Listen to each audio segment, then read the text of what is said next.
Assalomu alaykum aziz hamyurtlar. Navbatdagi Moskvadan Toshkentga ketayotgan avtobusimiz уже posladka jarayoniga qo'yildi. Kimda Moskvadan Toshkentga ketmoqchi bo'lsa, reyslar har kun amalga oshiryapti.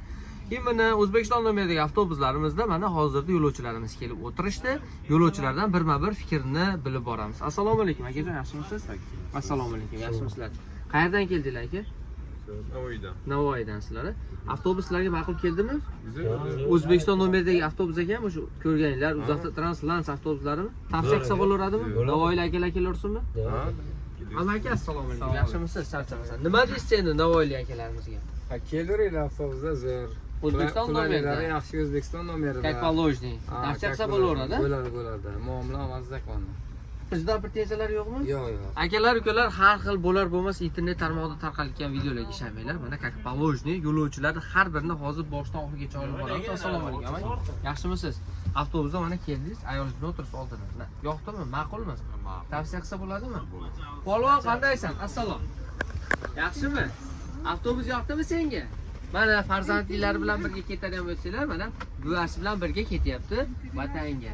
Yaxshimi? Kelishyapsizmi o'rtoqlaring? Uka, nima deysiz? Assalomu alaykum. Yaxshimisiz? Avtobus haqida nima deysiz mana yo'lovchilarimizga? Tavsiya qilsa bo'laveradimi? Kelishyapsizmi vatandoshlarimiz? Aldanmadingizmi siz? Lishniy движение bo'lmadimi? O'zbekiston nomeridagi avtobus ekanmi? O'zimni ko'rib keldingiz, как положено bo'ldimi? Azizlar, bizda aytilgan narsa bo'ladi. Xudo xolasa bundan keyin oxirigacha shu narsa turiladi. Agarda dokumentida kimning muammosi bo'ladigan bo'lsa, ya'ni migratsioniy kartasini yo'qotgan, registratsiyasida muammosi bor, просроченный bo'lgan, patenti kuyib ketgan, ushbu insonlar yo'lda qo'shimcha rasxod qiladi. Bundan tashqari hech qanaqa rasxod yo'q. So'mkalar uchun lishniy pul bermadingizmi xolajon? So'mkalar uchun pul bermadingmi-ku? So'mkalarga tamoyishda rasxodimiz bo'ladi. 300 rubl yoki 200 rubl bo'ladi xolos. So'mkalarni tushirmaslik uchun. Kimda kim shunday komfortabil avtobuslarda ketmoqchi bo'lsa, ishonchli nomerlarga keladi, bemalol murojaat qilishingiz mumkin. Reyslar har kuni. Hammaga rahmat, sog' salomat bo'ling.